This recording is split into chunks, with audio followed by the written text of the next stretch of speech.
literally going to be talking about the only 3 characters that you're going to need to prioritize within the upcoming versions of 2.7, which we're currently in, 2.8, 2.9, and then 3.0.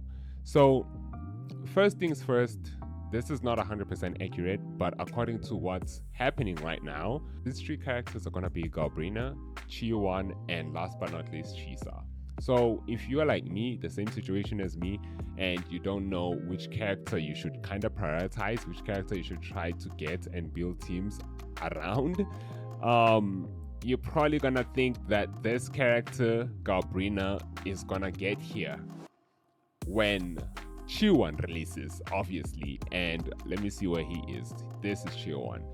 So this is what we're possibly thinking, and it's totally true, but that's team-wise. It's the character. It's pulling for Galbrena alone. So for people who don't have enough pulls, is it worth it for you to get Galbrena? Now, I'm not gonna lie, let's just toss in Chisa up there as well.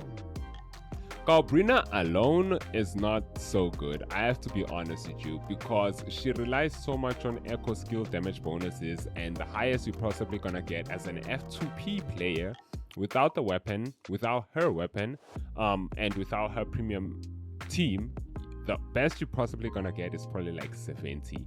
80 if you're really good, you know, that's the amount of damage that you're gonna get. So would I recommend this unit for people who just started playing the game? I doubt, dude. I don't think I'd recommend Galbrena for someone who has no units at all. I mean, sure, you might have Shorekeeper and Galbrena, but still, she's not gonna perform for you that well unless you're really keen down on getting her and getting Qiuyuan. Pairing her up with Qiuyuan is what makes her really good. So I'd put her here. I'd say she's not a bad pull when she's alone. You know, she has a lot of potential. And obviously, if you have Qiuyuan and his weapon, and you have Galbrena even without her weapon, she can deal like an extreme amount of damage, bro. She's competing with high-end teams. So yeah, that's one part of it. I just wanted to speak about Galbrena a little bit for people who kind of don't know, because I get a lot of comments of people asking, who should I focus on pulling? Should I go for Qiuyuan, or should I go for Galbrena, or should I go for Chisa? You know, a lot of people just don't know what they want to focus on right now. And to be honest, if you haven't pulled Galbrena, I think just stick with that unless you're willing to pull Qiuyuan, because Galbrena without Qiuyuan is not that good. Just trust me on this. But as for Qiuyuan, I feel like he is going to be a very good sub DPS. You pull him, he's going to support and also become a very good sub DPS. Making him a main DPS is going to take a bit of an investment. So if you're willing to put in some constellations on him, like give him his weapon as well, that's when he'll kind of shine. But the thing is, even though he shines, he only has one unit who scales off of echoes, literally echo skill damage bonuses. So he's also type of a niche character to pull even if you start at the game. You know, I wouldn't tell anyone to pull for characters that only work together in the game. They only work one-on-one. They don't work with other teams because those teams have not released. Those units haven't released. Now, I'm not saying Qiuyuan and Galbrena are going to be the only units who scale off of echo skill damage bonuses. There's going to be units that are going to come out, obviously, which are going to scale off of that specific damage bonus. But that's only after 3.0, and who even knows which patch they're going to release. So I definitely put him on very good. And then as for Chisa, I don't think I'd move Chisa, because the main reason I say Chisa is the best pick out of these 3 characters is because she is, like I said in the previous video, she's a very good hybrid support. She heals, she buffs, and she does a ton of damage, dude. I mean, if you build her to become a main damage dealer, she's gonna be one of the most broken and anticipated units in Wuthering Waves. So, dude, I don't know.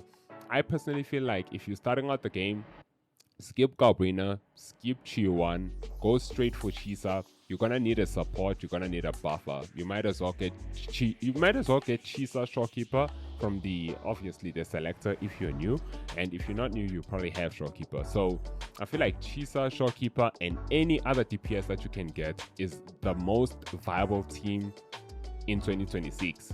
You know, even late 2025, you probably want to rock that. So And if you're a person like me who's kind of in a situation whereby you already pulled for Galbrena, but you kind of want Chisa and you want to skip Qiuyuan, I feel like the best thing to do is to ask yourself, are you really willing to make Galbrena strong?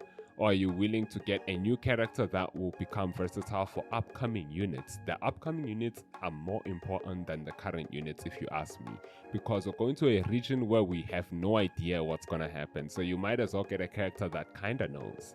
So, yeah, I'd say Chisa should be like at the very highest of priorities, you know? Even if you don't get her weapon, just getting Chisa alone is more than enough to take you into 3.0 without having so much issues.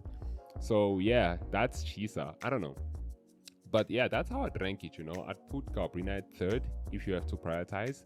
Galbrena would be like number 3 because she's very, very dependent on so many things. Qiuyuan at number 2 because he only buffs one unit. He doesn't buff a ton of units.